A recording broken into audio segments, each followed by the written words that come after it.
In this segment, we're going to look at the problem of testing if a graph is a biclique, and particularly we're going to assume a dense graph model in which the queries will be of the form: is there an edge between these two pair of vertices?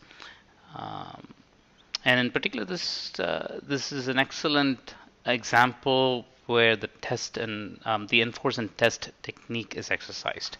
So, um, without further ado, let's look at this problem. Well, we need to test whether the graph is a biclique. And so, what is a biclique? Well, the vertex set V we should be able to partition it into subsets V1 and V2, such that, of course, they don't intersect. And the union of V1 and V2 is the entire vertex set.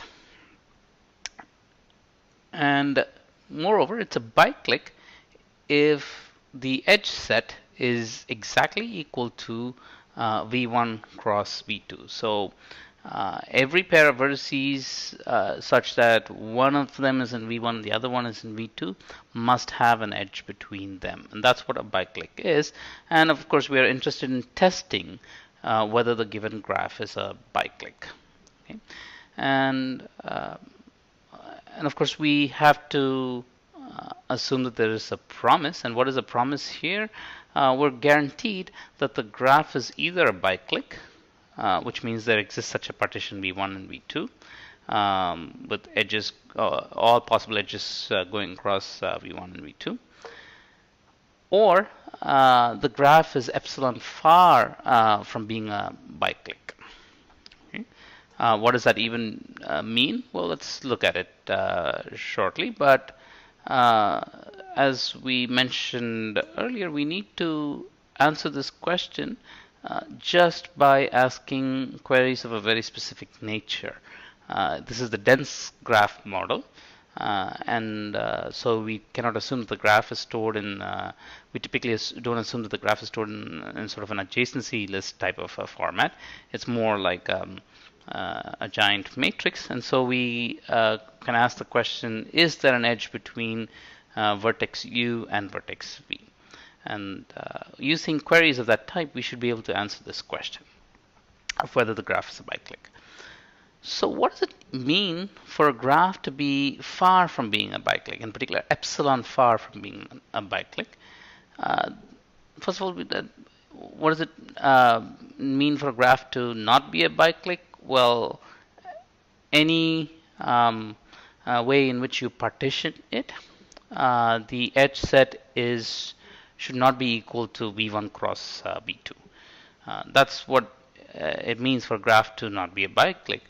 But for it to be far from being a biclique, for all partitions V1 and V2, the number of edges that need to be added or deleted to make V1 and V2 a biclique partition should be at least epsilon n squared. And if sometimes we may need to add a few edges because these could be edges in V1 cross V2 that are missing, or some spurious edges that are lying between two vertices in V1 or lying between two vertices in V2 need to be deleted. And we need to make epsilon n squared such modifications before we arrive at a partition V1 and V2 such that this partition leads to a biclique partition. Okay. Another way of succinctly saying the same thing is that the cardinality of the following symmetric difference, in other words, in particular, E minus V1 cross V2, these are the edges that are in E that shouldn't be in the biclique partition. Union V1 cross V2 minus E. These are the edges that should be there but are missing. The union of these two differences is called a symmetric difference between the set E, which actually exists in the graph, and the set V1 cross V2, which should be the edge set for the biclique, that symmetric difference has to have a cardinality at least epsilon n squared. So this is what it means for a graph to be epsilon far from being a biclique. Okay, so let's remind ourselves, we have a graph, we know that it's either a biclique or it's epsilon far from being a biclique. And we need to test and find out whether which category it belongs to. Okay, and we want to arrive at an algorithm that exercises this enforce and test technique. So here's how the algorithm works. There's the enforce part, and then there's going to be the test part. And believe it or not, the enforce part for this algorithm is simply just one step. Pick a vertex v0 arbitrarily. It could be any vertex. And you may say, well, is that it? And as it turns out, yes, but look at the power of this one single step. As soon as we pick this vertex v0, this immediately enforces a structure. Now, if the graph is in fact a biclique, let's, without loss of generality, assume v0 is in v1. All the neighbors of v0 will have to be in v2. And all the non-neighbors of v1 must be in v0 must be in the set v1. And so the entire structure of the graph is enforced, and this makes it easy for us to test whether there is a violation of this enforced structure. So if the graph is in fact a biclique, this is the way the structure has to exist. All neighbors of v0 must be in the set v2, and all non-neighbors of v0 must be in the set v1. So let's go ahead and test if this is in fact holding true. So how do we do that? Here's how we do it. This part is again very simple. We simply sample some theta of 1 over epsilon number of pairs of vertices. So we simply run a for loop from I equal to 1 to 2 over epsilon, and each iteration of the for loop comprises picking a pair of vertices ui, vi, and these are chosen uniformly at random. And now we test if the biclique property is violated. If it is violated, we immediately reject the instance. But if it's not violated, we continue on. And after testing 2 over epsilon of these pairs, if we still haven't found any such violating pair, then we terminate the algorithm and accept the instance as one that is indeed a biclique. And of course, now we need to ask ourselves, what does it even mean to be able to detect a violation? Well, let's look at this a bit carefully. Recall that we have picked a vertex v0, and that meant that neighbors of v0 went into v2 and non-neighbors of v0 went into v1. What are the ways in which we can encounter violating pairs? Well, we can have edges of the form shown here, where both ui and vi, the sampled pair, both are non-neighbors of v0. Or you can have ui, which is a non-neighbor, and vi, which is a neighbor, but this means that there must be an edge between the two of them. And if that edge is missing, then that's another violation. And here's a third type of violation. ui and vi are both neighbors of v0 and therefore are in v2, but they end up having at the edge an edge between them. And that edge also shouldn't exist. And so there are these three types of violations that you can encounter. The first and the last type of violation that we saw are extra edges that need to be deleted in order to make this the structure actually a biclique.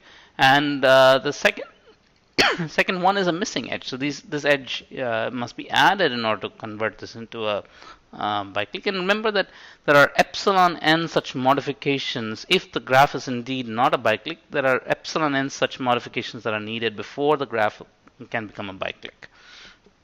Okay, so that that means that our samples. I mean, this gives us the possibility of, or rather, the good probability of capturing such violation.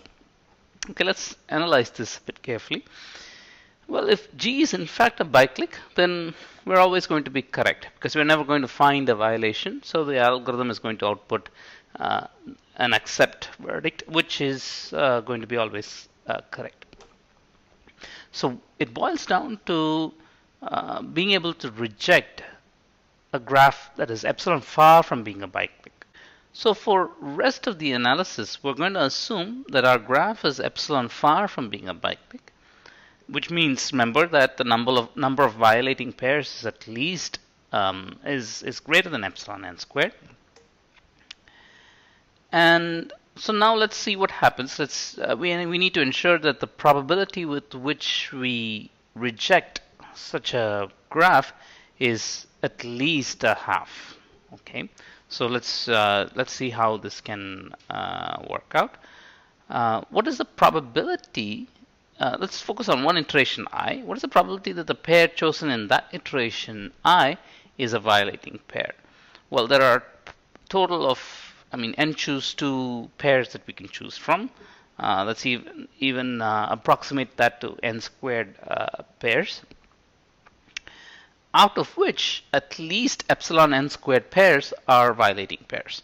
So if you choose pairs uniformly at random, then there's a probability epsilon that at least a probability epsilon that we will be choosing a violating pair.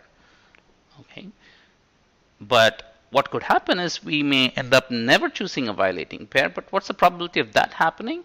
Well, for one iteration, it's going to be 1 minus epsilon at most, and over 2 over epsilon iterations, the probability is going to be 1 minus epsilon, the whole raised to 2 over epsilon, which is going to be at most epsilon to the minus 2 when you apply the formula that 1 minus x is at most e to the minus x. And so now we can ask, what is the probability that we will be correct? I mean, this step is talking about the probability that we will be incorrect, that we will not be able to pick pick any violating pair. Well, that's just the probability that the algorithm will actually reject graph is simply the probability that some violating pair will be chosen, which is simply at least 1 minus epsilon e to the minus 2. And since e to the minus 2 is small, it's like a less than a third, we ensure that that the probabilities of correctly rejecting the algorithm G is at least 2/3.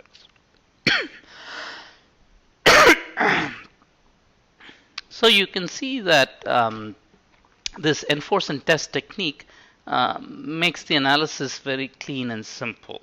The first step enforces a certain structure, and then it becomes easy to test against that enforced structure. So that's the main idea behind this approach.